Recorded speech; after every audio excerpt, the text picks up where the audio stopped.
The park estate sat on the jagged spine of the Hudson Valley like a bloated, white tick, sucking the life out of the surrounding pines while the blizzard screamed.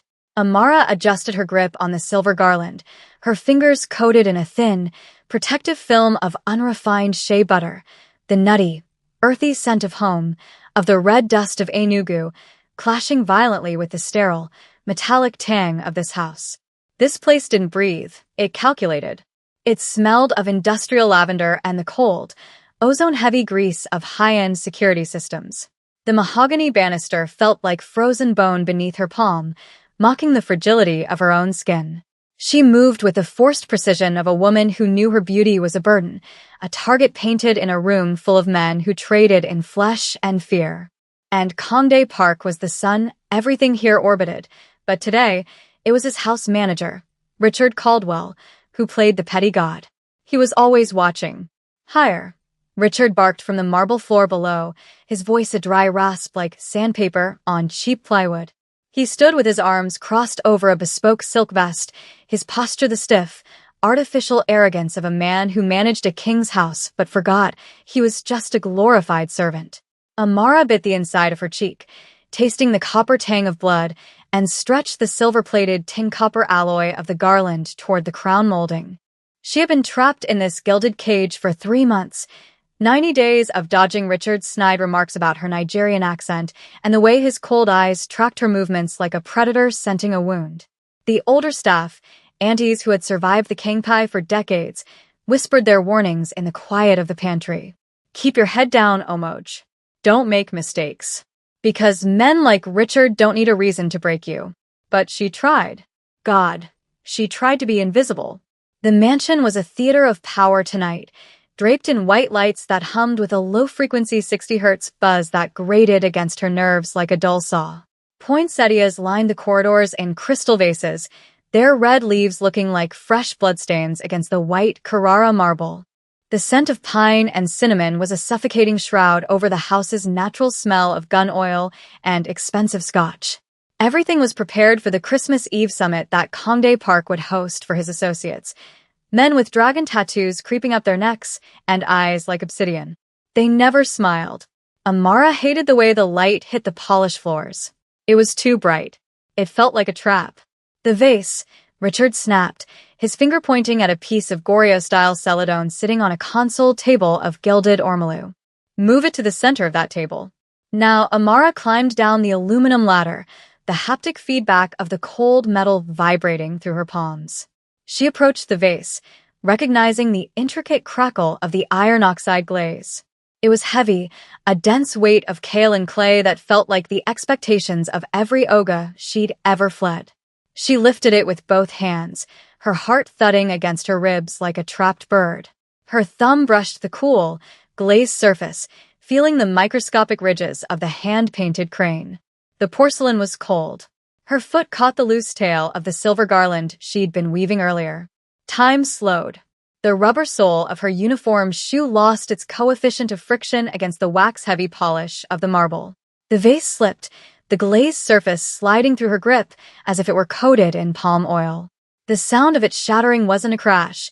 It was a high-frequency explosion of ceramic shrapnel that peppered the floor like birdshot. Silence crashed down afterward. Heavy, suffocating silence. Amara stared at the blue and white fragments. Her life, much like the 12th century technique, was now a collection of jagged edges. "You clumsy, incompetent fool," Richard's voice was a venomous whisper. He stepped closer, his polished Oxfords crunching a priceless fragment of Korean history into the limestone floor. "I'm sorry," Amara said immediately, dropping to her knees, her hands reaching for the shards. A sharp edge sliced into her thumb, the blood blooming like a red hibiscus against the white ceramic. "I'm so sorry, I'll clean it up right now, She stopped as he loomed over her, his shadow a cold weight. "Do you have any idea what that vase was worth?" Richard sneered, his face contorted. 17th century. Brought from Seoul by Mr. Park's grandfather. Irreplaceable. Amara's hands shook as she gathered the pieces, her skin crawling under his gaze. "I didn't mean to, it was an accident, please." Richard's laugh was a harsh, dry sound. "An accident? You've been nothing but a liability since the day you arrived." I told Mr. Park hiring someone of your pedigree was a mistake. 19 years old, no references worth mentioning, no family to vouch for character. The words stung more than the cut on her thumb. He saw her as nothing. I'll pay for it. However long it takes, Sal. Pay for it. Richard crouched down, his breath smelling of stale coffee and malice. With what? Your pathetic salary? It would take you 5 years to cover the value of what you just destroyed. Amara fought the tears, refusing to give him the satisfaction of her salt. Please, just let me fix this. I'll work extra hours. I'll do anything. But Richard stood abruptly, his face set in a mask of bureaucratic cruelty. You'll leave. He smoothed the front of his vest with sharp, precise movements. Right now. Get out of this house. Amara's head snapped up, her heart a drum in her ears. What? She whispered. You heard me. Richard walked toward the coat closet near the front door, his gait heavy with unearned power. You're fired. I want you off this property immediately. Panic clawed at her throat, a cold, acidic burn. Outside, the wind howled at 60 miles per hour, rattling the double-paned glass. The sky had broken open like a ripe melon, spilling ice that turned the world into a white void. But Amara scrambled to her feet. It's Christmas Eve. There's a blizzard outside. I don't have. Not my concern. Richard pulled open the heavy oak door. The Arctic air blasted into the hall like a physical blow, carrying a swirl of crystalline snow that turned the marble into a skating rink. Unless you'd prefer I call the police and report you for destruction of property? Amara's blood ran cold. She was one bad report away from the immigration wolves. She had no family left since the accident 3 years ago. No savings. Nothing. Her voice cracked, her street-smart shell failing her. My coat. At least let me get my coat from the staff room. But Richard wasn't listening. He grabbed her thin uniform jacket, a cheap 05 CLO-rated polyester blend, from the hook and thrust it at her. Take this and go. Now her fingers closed around the fabric. It was a death sentence. She looked past him into the white wall of the storm. Visibility was less than 3 feet. Please, she tried one last time. I'm sorry about the vase. I'll do anything to make it right, but don't make me go out there. Richard's hand closed around her upper arm, his grip hard enough to leave a permanent bruise on her mahogany skin. I'm done listening to excuses from staff who can't follow simple instructions. He pulled her toward the threshold, using his weight to force her out. The cold hit her like a hammer. The wind tore the air from her lungs. Don't come back, Richard said. Then he slammed the door. The lock clicked with the heavy, mechanical finality of a prison bolt. Amara stood on the stone steps, her mind refusing to process the sheer scale of the malice. The wind screamed in her ears, a high-pitched whistle that sounded like the wailing of forest spirits. She had to move. If she stayed, she'd be a frozen monument by midnight. She pulled the thin jacket over her uniform. The main gate was a half-mile trek through knee-deep drifts. Amara stepped off the stairs, her indoor flats slipping on the black ice beneath the powder. She fell hard, her knees hitting the frozen gravel with a sickening thud. Get up. Get up. She forced herself upright, her breath coming in ragged, white plumes. Each step was a battle against the atmosphere. The snow stung her eyes, the salt and ice burning like pepper. How far was the gate? The driveway was a white ribbon lost in the void. Her teeth started chattering, a rhythmic clicking she couldn't stop. Her fingers went numb first, the biological reality of vasoconstriction as her body abandoned her extremities to save her heart. She wrapped her arms around herself, the polyester jacket feeling like wet tissue paper. She kept walking because stopping meant the end. The cold was a living thing, a beast. Her legs began to feel like heavy pillars of lead. The alarm bells in her mind were ringing, but they were distant, muffled by the roaring of the wind. Hypothermia was a silent thief. It stole your logic first, then your warmth. She tripped over a buried branch and went down, the snow filling her mouth, tasting of nothing and iron. She crawled toward a dark shape, a pine tree, its needles frozen into glass. She managed to prop herself against the trunk. Maybe just rest for a minute. Just one. She sank into the snow, and strangely, it felt soft, like the warm sand of a beach back home.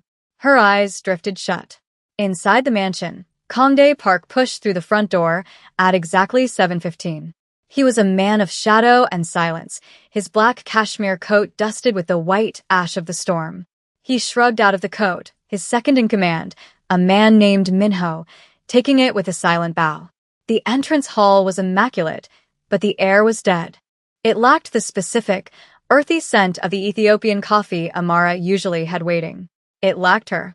"Mr. Caldwell," Kongdae called out, his voice a low, dangerous rumble that made the crystals on the chandelier vibrate.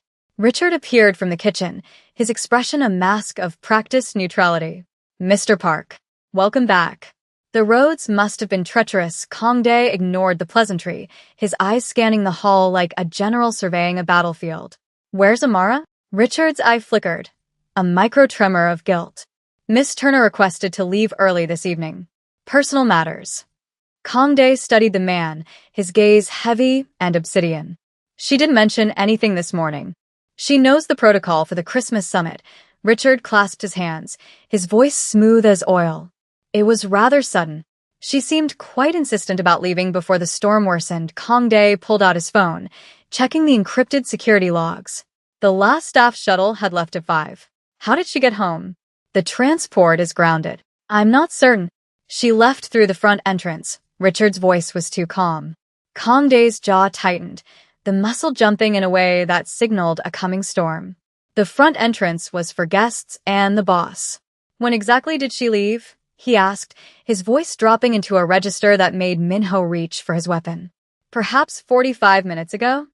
Richard replied. 45 minutes. In a bomb cyclone. Kongdae didn't feel the warmth of the hearth. He felt the fire. Minho, Kande Barket. Security footage. Now they moved to the monitoring room, the air smelling of ozone and server fans. Minho pulled up the feed, scrubbing through the data on the 4K monitors. There it was. Amara on her knees. The broken celadone. Richard looming over her like a vulture.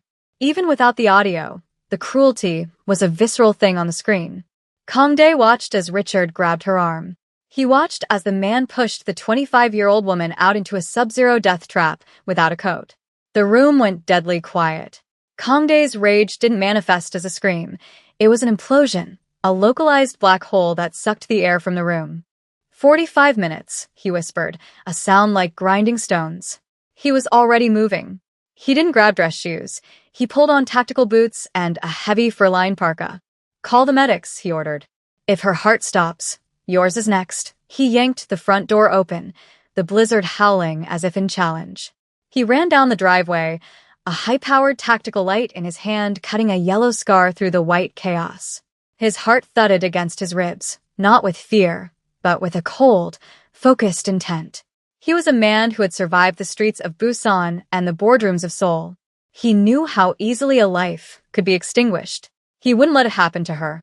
She was the only thing in this house that wasn't a transaction. "There," Minho shouted, pointing toward a dark mound against a pine tree. Kongdae lunged through the waist-high drifts, his boots sinking into the frozen earth. He reached her and dropped to his knees, his hands shaking as he touched her neck. Her skin was the temperature of the ice, but there, a pulse. Faint. Threadbare. "Amara," he shouted, his voice cracking the winter air. Her lips were blue, her eyelashes frosted with ice. She didn't move. He lifted her against his chest. She was ice. He didn't wait. He slipped his arms under her, lifting her against his chest. She was so light, a fragile bird broken by a man who thought he was big. He could feel the cold radiating off her, a physical presence that tried to numb his own heart. He turned and ran back toward the mansion, his breath coming in jagged, white plumes. Richard was a dead man walking. But first, he had to keep her soul from drifting away into the white. He held her closer, his rage the only fire left in the world. He ran. He didn't stop. Kongdae kicked the heavy oak doors open with a force that sent a shudder through the limestone foundation of the park estate. He didn't stop to shake the ice from his parka or the frost from his lashes as he stormed into the foyer, his boots leaving dark, slushy gashes across the pristine Carrara marble. The medical team he'd summoned was already there, a blur of white coats and stainless steel gurneys, their movements frantic under the weight of his silent, lethal expectation. He felt the girl's heartbeat, a shallow, stuttering thing against his own chest, like a moth beating its wings against a glass jar. Her skin had reached a temperature that defied the living, a marble-cold density that made his own blood boil with a heat that felt like a localized sun. He laid her onto the gurney, his fingers lingering for a microsecond on the rough texture of her polyester uniform before the medics swarmed her with bear hugger warming blankets and Ringer's lactate warmed to exactly 102 degrees Fahrenheit. Richard stood by the mahogany staircase, his face a sickly shade of tallow, clutching a silk handkerchief as if it could shield him from the atmospheric pressure shifting in the room. He looked small. He looked dead. "I'm sorry, sir, but she was entirely incompetent and the celadone," Richard began, his voice a pathetic treble that scraped against the silence of the hall. Kongdae didn't let him finish the sentence, moving with a velocity that bypassed the human eye's ability to track, his hand closing around Richard's throat with the hydraulic pressure of a vice. The house manager's windpipe gave a dry, structural groan, his feet dangling inches above the expensive marble as the oxygen supply to his brain was cut with surgical precision. Kongdae didn't scream. He spoke in a whisper that carried the weight of a falling mountain, his obsidian eyes reflecting the cowardice of the man he held. "You threw a human being into a graveyard because of a piece of clay?" he asked, the rage finally detonating in his chest, not as fire, but as an absolute, freezing vacuum that sucked the life from the foyer. He threw the man. Richard hit the limestone wall with a sound like a wet bag of sand, his bespoke vest tearing on a sconce. "Get out," Kongdae commanded, the two words vibrating in the marrow of everyone present. "If I see your face on this property when the sun rises, the police will find you in pieces small enough to fit in that broken vase." Richard scrambled to his feet, his dignity a shredded thing on the floor, and fled toward the back exits without a single backward glance. Kongdae turned his focus back to the medical suite, the adrenaline in his system beginning to recede, leaving behind a cold, hollow ache. He watched through the reinforced glass of the guest wing as they monitored her core temperature, the digital display glowing a neon green in the dim light. She was a fighter. He knew it. Amara woke up in a room that smelled of expensive vanilla and the sterile, sharp tang of medical-grade oxygen. The sheets beneath her were a 1,000-thread count Egyptian cotton, so smooth they felt like a second skin, a far cry from the scratchy, starch-heavy linens of the staff quarters. Her body felt heavy, a dull ache radiating from her bones as if she had been disassembled and put back together by a clumsy mechanic. The hum of the heart monitor was a steady, rhythmic intrusion into the silence, its 60 beat per minute pace a testament to her survival. She tried to sit up, but her muscles screamed in a dialect of pain she hadn't yet learned to translate. Her skin was warm. She was alive. "Don't move," a voice rumbled from the shadows of the corner, a sound like deep water moving over smooth stones. Kongdae sat in a velvet armchair, his black suit replaced by a simple charcoal sweater, the sharp lines of his face softened by the amber glow of the bedside lamp. He watched her with an intensity that made her breath hitch, a watcher and the watched, the power dynamic shifting in the quiet of the room. Amara looked at her hands, seeing the neat bandages where the porcelain had sliced her skin, the antiseptic yellow stain of betadine still visible around the edges. She remembered the cold, the way the snow had tasted like iron, and the final, crushing weight of the wind. She felt small. She felt seen. "The vase," she croaked, her throat feeling like it had been scrubbed with raw sandpaper. Kongdae stood and moved to the side of the bed, his presence filling the space with a gravitational pull that she couldn't ignore. He reached out, his hand hovering over hers for a moment before he gently brushed a stray braid away from her forehead. "The vase was a lie," he said, his voice dropping into a register that felt like a secret meant only for her. "Richard didn't fire you for the clay. He fired you because he was afraid of how I looked at you." Amara's heart thudded against her ribs, a different kind of panic now, one that had nothing to do with the blizzard. "He was close. He stayed."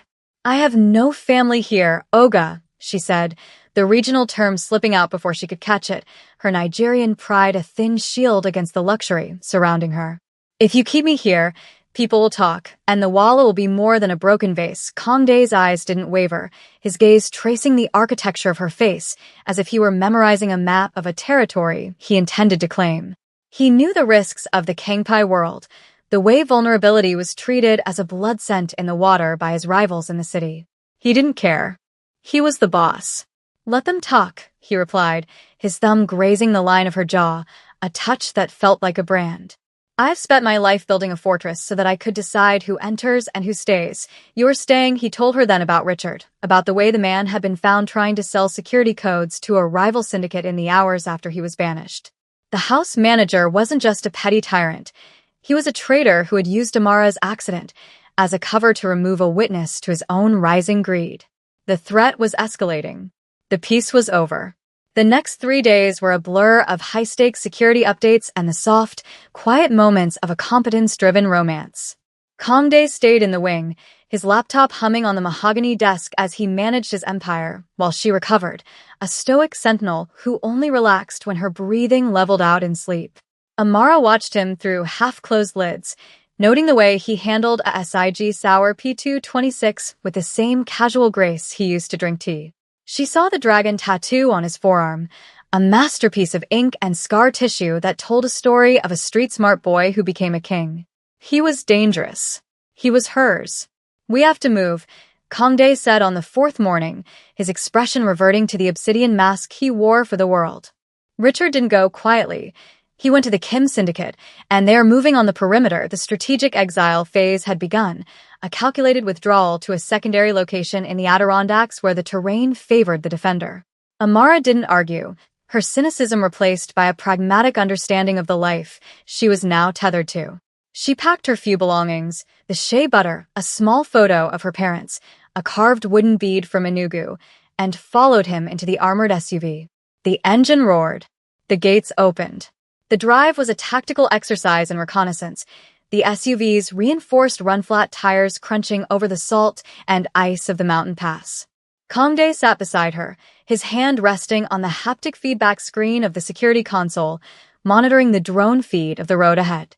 He was a man of protocols and perimeters, but every few minutes, his eyes would flick to her, a micro-gesture of protection that spoke louder than any declaration. Amara looked out at the red dust of the sunset hitting the snow, thinking of the red dust of home, and realized that safety wasn't a place. Safety was a man. Safety was him. They reached the safe house, a brutalist masterpiece of concrete and glass perched on a cliffside, just as the first light of a rival's headlights appeared in the valley below. Kongdae stepped out of the vehicle, the cold air hitting him, but he didn't flinch, his focus entirely on the perimeter guards moving into position with thermal optics. He turned to Amara, grabbing her hand and pulling her toward the reinforced entrance, his grip firm and grounding. Inside, he commanded, the boss returning to the forefront, but his eyes held a transparency he only showed to her. The game is ending tonight, she nodded. She waited. The confrontation was short, a kinetic explosion of suppressed gunfire and tactical precision that Amara watched through the multispectral camera feeds in the safe house's core. She saw Kongdae move like a shadow, his silhouette a dark stroke against the white snow, a predator reclaiming his territory with a lethal, rhythmic competence. Richard was there, a pathetic figure caught in the crossfire of bigger men, his greed finally meeting the hard reality of a Kangpai debt. When it was over, the silence that returned to the mountain was different. It was the silence of a resolved chord. The threat was gone. The debt was paid. Kongdae returned to the core, his parka torn, a thin line of blood on his cheek that looked like a warrior's paint. He didn't say a word, simply crossed the room and pulled Amara into his arms, his heart thudding against hers in a synchronized rhythm of survival. She held him, her fingers tracing the dragon on his arm, understanding that she was no longer the maid, and he was no longer just the boss. They were two survivors of different storms, anchored together in a world that tried to freeze them out. The transition was complete. The union was iron. The vase is gone, Amara whispered against his chest, her voice steady now, the cynicism transformed into a street-smart philosophy of hope. But the house is still standing. Olga, Kongdae pulled back, his eyes searching hers, a rare, genuine smile breaking the obsidian mask for the first time. He reached into his pocket and pulled out a small, blue and white shard of the celadon he had recovered from the foyer floor.